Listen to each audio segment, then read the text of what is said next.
हम बात करने वाले हैं। हाई कोर्ट ने एक बहुत महत्वपूर्ण फैसला सुनाया जिसमें बोला गया है कि अगर कोई व्यक्ति धर्म का प्रचार प्रसार कर रहा है और वहां पर कोई दबाव नहीं दिया जा रहा है तो इसको जो है धर्म परिवर्तन या कह सकते हैं कि अवैध नहीं माना जाएगा। प्रभु यीशु मसीह के नाम में आप सभी को जय मसीह। अगर आप इस चैनल में नए तो चैनल को सब्सक्राइब जरूर कर ले, घंटी को भी ऑन कर ले ताकि वीडियो का नोटिफिकेशन हर समय आपको मिलता रहे और इस वीडियो को ज्यादा से ज्यादा शेयर कर दे। जी हाँ, क्योंकि खबर ही ऐसी है। जी हाँ कि हाई कोर्ट ने एक बहुत बड़ा फैसला सुनाया है। हाई कोर्ट ने कहा है कि प्रभु यीशु मसीह का प्रचार करना और बाइबिल बांटना ये अपराध नहीं है, क्योंकि सबसे ज्यादा जो एफआईआर है इसी कारण से की जाती है पास्टरों के ऊपर। जी हाँ, तो वैसे ही एक व्यक्ति ने एफआईआर दर्ज करवाई थी कि यहाँ पर दलित बस्तियों में भोले भाले लोगों के पास में जाकर जो पास्टर हैं वो प्रचार कर रहे हैं और बाइबिल को बांट रहे हैं। इस प्रकार से ये एफआईआर दर्ज कराई थी। उसके बाद ये जो मामला है वो हाई कोर्ट तक पहुंचा।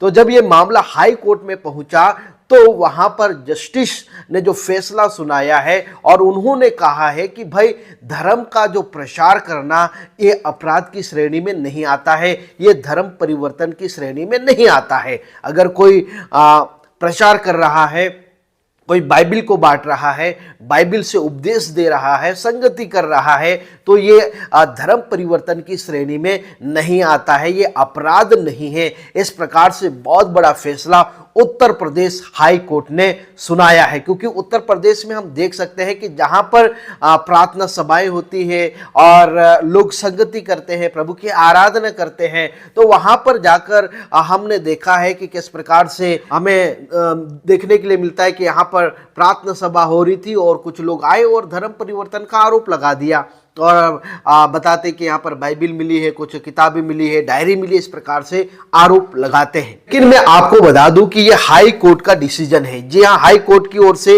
ये टिप्पणी की गई है और यहाँ पर आप देख भी सकते हैं और ये न्यूज के द्वारा मैं आपको बता रहा हूं। और माननीय हाई कोर्ट का जो इलाहाबाद हाई कोर्ट ने जो फैसला सुनाया है, जो टिप्पणी की है, जो बताया है, हम उनका बहुत बहुत धन्यवाद देते हैं। मेरे प्रियो, कानून व्यवस्था वो सभी के लिए है, कानून व्यवस्था हमारी भलाई के लिए है। हमें अपने देश का संविधान, कानून व्यवस्था का सम्मान करना चाहिए और उसका पालन करना चाहिए। परमेश्वर का वचन भी हमें कहता है, रोमियो 8:28 में लिखा है कि जो लोग परमेश्वर से प्रेम रखते हैं उनके लिए सब बातें मिलकर भलाई ही को उत्पन्न करती है। चाहे वो अच्छी हो, चाहे वो बुरी हो, चाहे वो कैसी भी परिस्थिति हो, परमेश्वर की योजना मसीही लोगों के लिए हमेशा भलाई ही को उत्पन्न करती है। इसलिए मेरे प्रियो, मैं आपको बता दूं कि उत्तर प्रदेश में इलाहाबाद हाई कोर्ट ने ये फैसला सुनाया है और ये कहा है कि बाइबिल बांटना,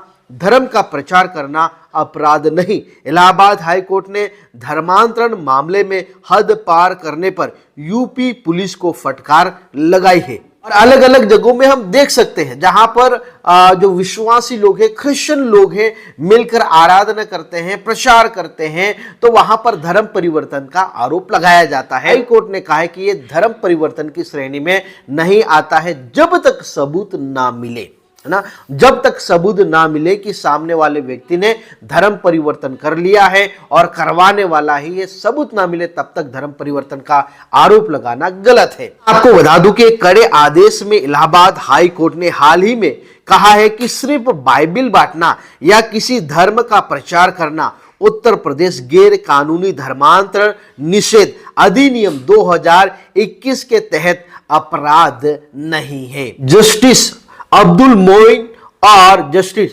बबीता रानी की यूपी पुलिस को भी फटकार लगाई, जिन्हें उन्होंने एफआईआर दर्ज होने के तुरंत बाद जो पास्टर थे, जो क्रिश्चियन थे, उनको गिरफ्तार कर लिया। के बाद जस्टिस ने कहा है कि यूपी पुलिस हद पार कर रहे हैं।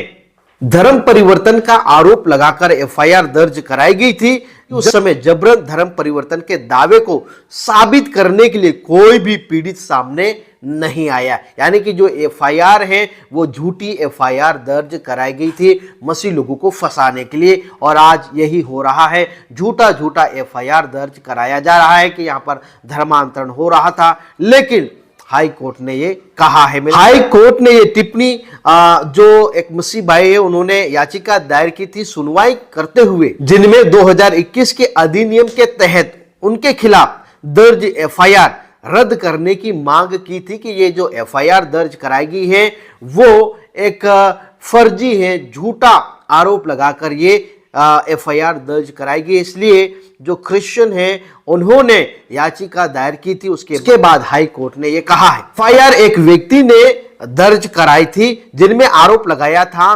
कि जो मसीह लोग हैं, क्रिश्चियन लोग हैं, वो दलित और समाज के गरीब है ना लोगों को जबरन धर्मांतरण कराने के लिए प्रार्थना सभा का आयोजन किया गया था। शिकायतकर्ता ने बताया है, जिसने एफआईआर कराई है उसने बताया है कि जहां पर प्रार्थना सभा चल रही थी, घर में एलईडी स्क्रीन लगाकर और क्रिश्चियनिटी का प्रचार किया जा रहा था और बाइबल बांट रहे थे। इस प्रकार से ये शिकायत किया। एफआईआर रद्द करने की याचिका में हाई कोर्ट ने 2021 के अधिनियम की धारा 3 का हवाला दिया, जो गलत बयानी, बल, अनुचित प्रभाव, प्रलोभन द्वारा धर्मांतरण पर रोक लगाती है। बेंच ने कहा है कि इस प्रावधान को लागू करने के लिए सबसे जरूरी शर्तें एक ऐसे व्यक्ति की उपस्थिति है जो यह आरोप लगाए कि उसे धर्मांतरण कराया जा रहा है। जी हाँ, कि कोई व्यक्ति आकर बोले कि मेरा धर्मांतरण कराया गया है, इतने पैसे मिले, ये मुझे कहा गया है इसलिए मैंने धर्मांतरण कर लिया, इस प्रकार से कोई भी व्यक्ति नहीं मिला। हाई कोर्ट ने आगे कहा है कि इस मामले में 17 अगस्त 2025 को जब एफआईआर दर्ज की गई थी तब कोई भी पीड़ित यानी कि जिनका धर्म परिवर्तन कराया गया है वो सामने नहीं आया कि सामने आकर बोले कि हाँ माय लॉर्ड साहब, जज साहब, मेरा धर्मांतरण ये व्यक्ति ने, ये मिशनरी ने करवाया है। ऐसा करके कोई भी पीड़ित सामने आया नहीं, क्योंकि किसी का भी धर्मांतरण कराया गया नहीं। वहां पर केवल प्रार्थना सभा हो रही थी और प्रभु यीशु मसीह का प्रचार किया जा रहा था, बस। और एफआईआर में सिर्फ एक एलईडी स्क्रीन और बाइबिल बरामद होने का जिक्र था। हाई कोर्ट की एफआईआर को पढ़ने से यह सामने नहीं आता है कि एफआईआर दर्ज करते समय कोई भी व्यक्ति सामने आया हो जिसने यह बताया हो कि उसे किसी दूसरे धर्म में धर्मांतरण कराया गया हो।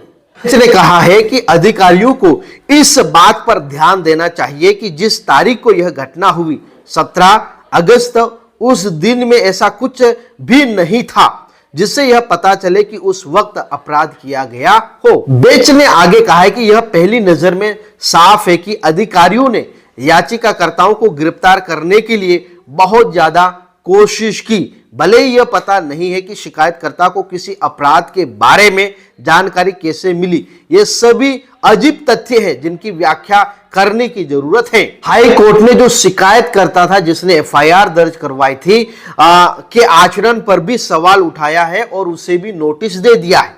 इस मामले की अगली जो सुनवाई है 4 हफ्ते के बाद होगी। हाई कोर्ट ने कहा है कि बाइबल बांटना, धर्म का प्रचार करना वो अपराध की श्रेणी में नहीं आता है।